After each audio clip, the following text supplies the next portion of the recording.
യേശുവേ സ്തുതി. കരമീറ്റ് പിടിച്ച് പ്രാർത്ഥിക്കാം. കർത്താവായ യേശുവേ, കരുണയായിരിക്കണമേ. പരിശുദ്ധാത്മാവിൻ്റെ അഭിഷേകം നൽകണമേ. ഹല്ലേലൂയ.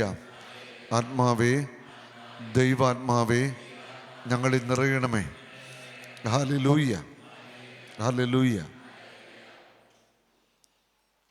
ലൂക്കാ സുവിശേഷം 6-ാം അധ്യായത്തിൽ 17 മുതൽ 19 വരെയുള്ള വചനങ്ങൾ.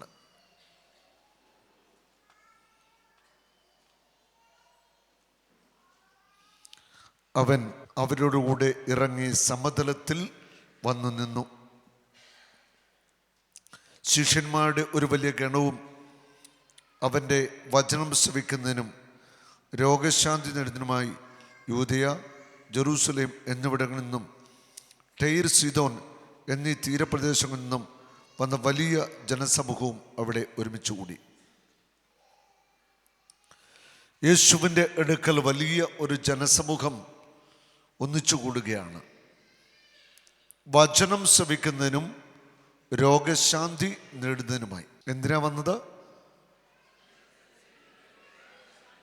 ഒന്നുകൂടെ പറഞ്ഞേ. വചനം ശ്രവിക്കുന്നതിനും രോഗശാന്തി നേടുന്നതിനുമായിട്ട് അനേകർ യേശുവിൻ്റെ അടുക്കൽ വന്നുകൂടി. വലിയ ഒരു സമൂഹമുണ്ടായിരുന്നു. അശുദ്ധാത്മാക്കളാൽ പീഡിതരായവർ സുഖമാക്കപ്പെട്ടു. ജനങ്ങളെല്ലാം അവനെ ഒന്ന് സ്പർശിക്കാൻ അവസരം പാർത്തിരുന്നു. എന്തെന്നാൽ അവനിൽ നിന്ന് ശക്തി പുറപ്പെട്ട് എല്ലാവരെയും സുഖപ്പെടുത്തിയിരുന്നു. ജനങ്ങൾ യേശുവിനെ ഒന്ന് തൊടാനായിട്ട് ആഗ്രഹിച്ചു. അവനിൽ നിന്ന് ശക്തി പുറപ്പെട്ട് രോഗികൾ സൗഖ്യം പ്രാപിച്ചുകൊണ്ടിരുന്നു. രക്തസ്രാവക്കാരി യേശുവിൻ്റെ വസ്ത്രത്തിൽ സ്പർശിച്ചു. അവനിൽ നിന്ന് ശക്തി പുറപ്പെട്ടു. അത്ഭുതകരമായിട്ട് രക്തസ്രാവം നിലച്ചു, സൗഖ്യം പ്രാപിച്ചു. അവനിൽ നിന്ന് ശക്തി പുറപ്പെട്ടു. യേശുവിൽ നിന്നൊഴുകിയ ആ വലിയ ദൈവിക ശക്തി, ആത്മാവിൻ്റെ ശക്തിയിലാണ് സൗഖ്യം നടക്കുന്നത്. ലൂക്കാ 5:17 രോഗികളെ സുഖപ്പെടുത്തുവാൻ കർത്താവിൻ്റെ ശക്തി അവൻ്റെ മേൽ ഉണ്ടായിരുന്നു. രോഗികളെ സുഖപ്പെടുത്തുവാൻ കർത്താവിൻ്റെ ശക്തി അവനിൽ ഉണ്ടായിരുന്നു. ദൈവശക്തി നിങ്ങളിലേക്ക് വരുമ്പോൾ രോഗങ്ങൾ സൗഖ്യമാകും, പൈശാചിക ബന്ധനങ്ങൾ വിട്ടുപോകും.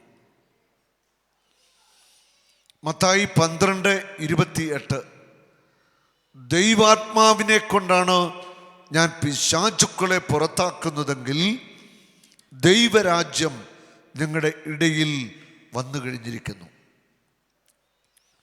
ദൈവാത്മാവിനെ കൊണ്ടാണ് ഞാൻ പിശാചുക്കളെ പുറത്താക്കുന്നെങ്കിൽ ദൈവരാജ്യം നിങ്ങളുടെ ഇടയിൽ വന്നു കഴിഞ്ഞിരിക്കുന്നു. ദൈവാത്മാവിൻ്റെ ശക്തി കൊണ്ടാണ് യേശു പിശാചിനെ പുറത്താക്കിയത്. അവനിൽ നിന്ന് ശക്തി പുറപ്പെട്ടു, രോഗങ്ങൾ സൗഖ്യമായി, പിശാചുക്കൾ വിട്ടുപോയി. നമ്മൾ യേശുവിനെ സ്തുതിക്കുമ്പോൾ, യേശുവിനെ ആരാധിക്കുമ്പോൾ, യേശുവിന് മഹത്വം കൊടുത്ത് പ്രാർത്ഥിക്കുമ്പോൾ പൈശാചിക ശക്തികൾ വിട്ടുമാറും.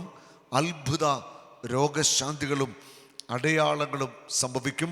ശാപത്തിൻ്റെ ചങ്ങലകൾ അഴിയും. പാരമ്പര്യ ബന്ധനങ്ങൾ തകരും.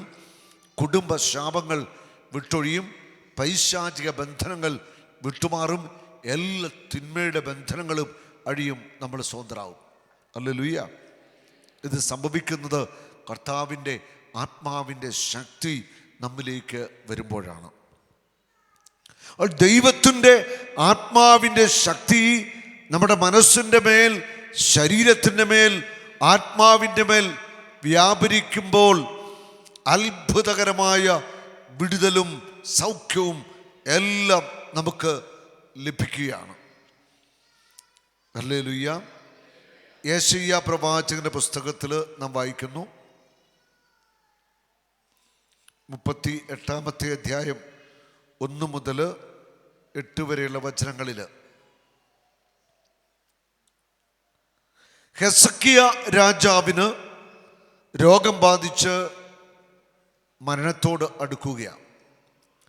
ആമോസിന്റെ പുത്രനായ യേശയ്യ അവനെ സമീപിച്ചു പറഞ്ഞു, കർത്താവ് അരുളിച്ചെയ്യുന്നു, നിന്റെ ഭവനം ക്രമപ്പെടുത്തുക, നീ മരിക്കും, നീ സുഖം പ്രാപിക്കത്തില്ല,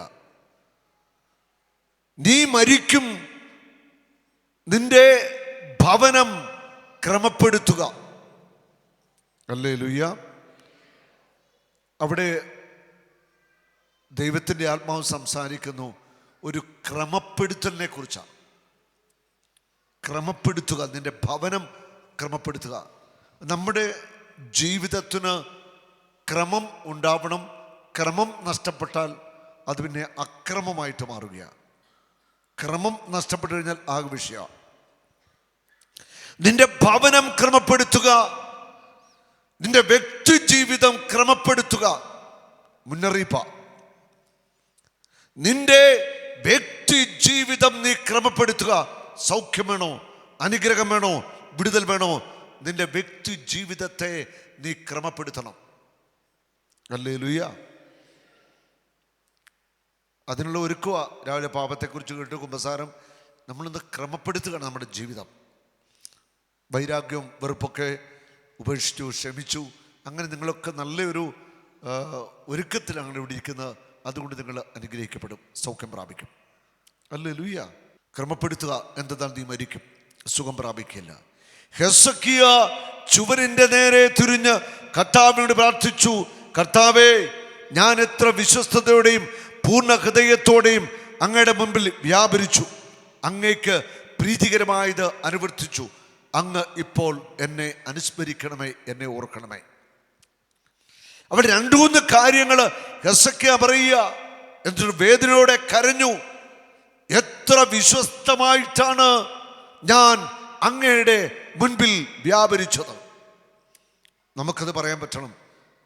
എൻ്റെ വ്യക്തിപരമായ ജീവിതത്തിൽ ഞാൻ വിശ്വസ്തനായിരുന്നു, എൻ്റെ കുടുംബ ജീവിതത്തിൽ ഞാൻ വിശ്വസ്തനായിരുന്നു, എൻ്റെ ജോലിയിൽ ഞാൻ വിശ്വസ്തനായിരുന്നു, എൻ്റെ ഔദ്യോഗിക കാര്യങ്ങളിൽ ഞാൻ വിശ്വസ്തനായിരുന്നു. പറയാൻ പറ്റുമോ?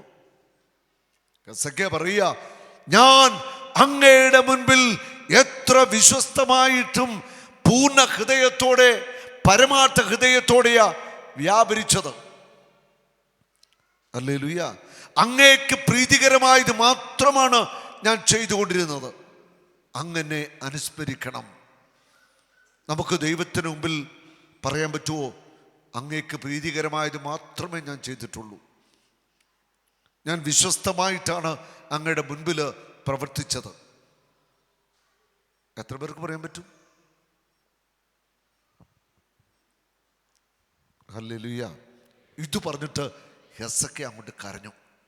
അവിടെ പറയാ, ഹെസക്കിയ ഹൃദയവേദനയോടെ കരഞ്ഞു. ആ കരച്ചില് ദൈവസന്നിധിയിലെത്തും.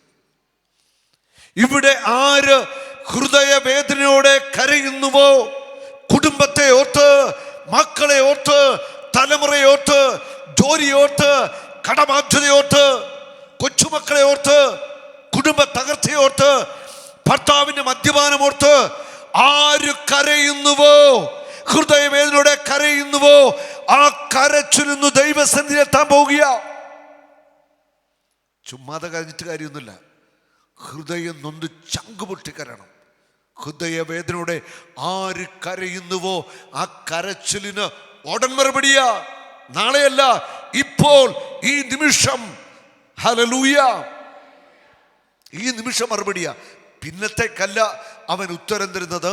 ഇപ്പോൾ മറുപടി തരുന്ന ജീവിക്കുന്ന ഒരു ദൈവമുണ്ട്. അവൻ ഇവിടെ വന്നിട്ടുണ്ട്. അവൻ്റെ പേരാണ് യേശു. ഹല്ലേലൂയ. ഹൃദയവേദനയോടെ ഹെസക്കിയ രാജാവ് കരഞ്ഞു. ഹല്ലേലൂയ. മരണത്തെക്കുറിച്ച് മുന്നറിയിപ്പ് കൊടുത്തിട്ട് പോയ ഹെസക്കിയ രാജാവിനോട് മുന്നറിയിപ്പ് കൊടുത്തിട്ട് പുറത്തേക്ക് പോയ യേശയ്യാ പ്രവാചകൻ ആ കൊട്ടാരമിറ്റം വിടുന്നതിന് മുൻപ് ദൈവത്തിന്റെ അരുളപ്പാടുണ്ടായി. ഇതാണ് ഹൃദയവേദനയുള്ള കരച്ചിൻ്റെ ഉത്തരം. പറഞ്ഞിട്ട് പോയി നീ മരിക്കും, നീ സൗഖ്യം പ്രാപിക്കത്തില്ല. ഇത് പറഞ്ഞിട്ട് പ്രവാചകൻ ഇറങ്ങി മിറ്റം കോമ്പൗണ്ട് കഴിഞ്ഞില്ല, അതിനു മുമ്പേ ദൈവമായ കർത്താവ് വിളിച്ചു, അവിടെ നിൽക്കാൻ പറഞ്ഞു, പോകാൻ പറ്റ, നീ തിരിച്ചു ചെല്ലാൻ പറഞ്ഞു. ആൻസറായി, ഉടൻ ഉത്തരം. യെശയ്യാ 65:24 പ്രാർത്ഥിച്ചു തീരും മുൻപേ നിനക്ക് ഞാൻ മറുപടി നൽകും. ജെറമ്യാ 33:3 എന്നെ വിളിക്കുക, call upon me I will answer you. എന്നെ വിളിക്കുക, നിനക്ക് ഞാൻ മറുപടി നൽകും. നിന്റെ ബുദ്ധിക്ക് അതീതവും മഹത്വവും നിഗൂഢമായ കാര്യങ്ങൾ നിനക്ക് ഞാൻ വെളിപ്പെടുത്തി തരും. ഹല്ലേലൂയ. നിന്റെ ബുദ്ധിക്ക് അതീതമായ കാര്യങ്ങൾ, നിഗൂഢമായ കാര്യങ്ങൾ നിന്നോട് ഞാൻ സംസാരിക്കും, നിനക്ക് ഞാൻ വെളിപ്പെടുത്തി തരും. ഹല്ലേലൂയ. കരമുയർത്തി പിടിച്ച് ഒരു ഹല്ലേലൂയ പറയാമോ? ഒന്നുകൂടെ പറയാമോ? ഉച്ചത്തിൽ പറയാമോ? Hallelujah, hallelujah. യെശയ്യാ പ്രവാചകൻ മുന്നറിയിപ്പ് കൊടുത്ത് കൊട്ടാരമുറ്റം വിടുന്നതിന് മുൻപ് ദൈവത്തിന്റെ അരുളപ്പാടുണ്ടായി, പ്രവാചക നീ തിരിച്ചു പോകുക. എന്നിട്ടോ ഹെസക്കിയായോട് ഇപ്രകാരം പറയുക, 5-ാമത്തെ വചനം, യെശയ്യാ 38:5. കർത്താവിൻ്റെ അരുളപ്പാട് ഉണ്ടായി, കർത്താവിൻ്റെ അരുളപ്പാടുണ്ടായി. നിന്റെ പിതാവായ ദാവീദിന്റെ ദൈവമായ കർത്താവ് അരുളിച്ചെയ്യുന്നു, നിന്റെ പ്രാർത്ഥന ഞാൻ ശ്രവിച്ചിരിക്കുന്നു, നിന്റെ കണ്ണുനീർ ഞാൻ ദർശിച്ചു. ഇതാ നിന്റെ ആയുസ് 15 വർഷം കൂടി ഞാൻ ദീർഘിപ്പിക്കും. ഞാൻ നിന്നെയും ഈ നഗരത്തെയും അസിറിയ രാജാവിൻ്റെ കരങ്ങളിൽ നിന്ന് രക്ഷിക്കും, ഈ നഗരത്തെ സംരക്ഷിക്കുകയും ചെയ്യും. കർത്താവിൻ്റെ വാഗ്ദാനം നിവൃത്തിയാകുമെന്നതിന് അവിടുന്ന് നൽകുന്ന അടയാളമെടുത്ത് ആകാശിൻ്റെ ഘടികാരത്തിൽ അസ്തമയ സൂര്യൻ്റെ രശ്മികളേറ്റുണ്ടാകുന്ന നിഴൽ 10 ചുവട് പുറകോട്ട് തിരിയുന്നതിന് ഞാൻ ഇടയാക്കും. അങ്ങനെ ഘടികാരത്തിൽ നിഴൽ 10 ചുവട് പുറകോട്ട് മാറി. ഇത് അടയാളമായിരുന്നു. ഹല്ലേലൂയ. നിന്റെ ആയുസ് ഞാൻ 15 വർഷം കൂടി ദീർഘിപ്പിക്കുന്നു. ഹല്ലേലൂയ. ഉടൻ മറുപടി നൽകുന്ന ദൈവം, ഉടനെ ഉത്തരവാ. പ്രാർത്ഥിച്ചു തീരും മുൻപേ മറുപടി നൽകുന്ന ഒരു ദൈവമുണ്ട്, യേശുക്രിസ്തു. അവൻ്റെ ശക്തിക്ക് ഒരു കുറവും സംഭവിച്ചിട്ടില്ല, അവൻ്റെ കാതുകൾക്ക് മാന്ദ്യം സംഭവിച്ചിട്ടില്ല, അവൻ്റെ കരങ്ങൾ കുറുകിപ്പോയിട്ടില്ല. നിങ്ങളുടെ പ്രാർത്ഥനയ്ക്ക് ഉടനെ കർത്താവ് മറുപടി തരാൻ ആഗ്രഹിക്കുന്നു. ഹൃദയം നൊന്ത് നീ ഒന്ന് കരഞ്ഞു പ്രാർത്ഥിച്ചേ, ഉടൻ നിന്റെ പ്രാർത്ഥനയ്ക്ക് കർത്താവ് ഉത്തരം നൽകും. Hallelujah, hallelujah. വെറുതെ കരഞ്ഞിട്ട് കാര്യമൊന്നുമില്ല.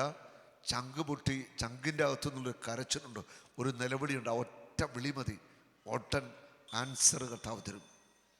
നമ്മുടെ കണ്ണുനീരിന് മുൻപിൽ കർത്താവ് തോറ്റുപോകും. കർത്താവ് തോറ്റുപോകുന്നത് നമ്മുടെ കരച്ചിൻ്റെ മുൻപിലാണ്. നമ്മുടെ അപ്പൻ സ്വർഗത്തിലെ പിതാവ് എപ്പോഴാണ് തോറ്റുപോകുന്നത്? നമ്മൾ കരയുമ്പോഴാണ്. നമ്മൾ മക്കളാണ്. നമ്മുടെയൊക്കെ മക്കൾ കരഞ്ഞാൽ നമുക്ക് വിഷമല്ലേ? അല്ലേ? അതെ, നമുക്കതിന് സങ്കടമായി നമ്മുടെ മക്കൾ കരഞ്ഞു കഴിഞ്ഞാൽ. അപ്പം നമ്മൾ കർത്താവിൻ്റെ മക്കളാണ്, നമ്മൾ ദൈവത്തിൻ്റെ പ്രിയപ്പെട്ടവരാണ്. നിങ്ങൾ ഓരോരുത്തരും ദൈവത്തിൻ്റെ മക്കളാണ്. അപ്പം നമ്മൾ കരഞ്ഞു കഴിയുമ്പോൾ കർത്താവിന് പിന്നെ വിഷമമാണ്, പിന്നെ കർത്താവ് മറുപടി നൽകും.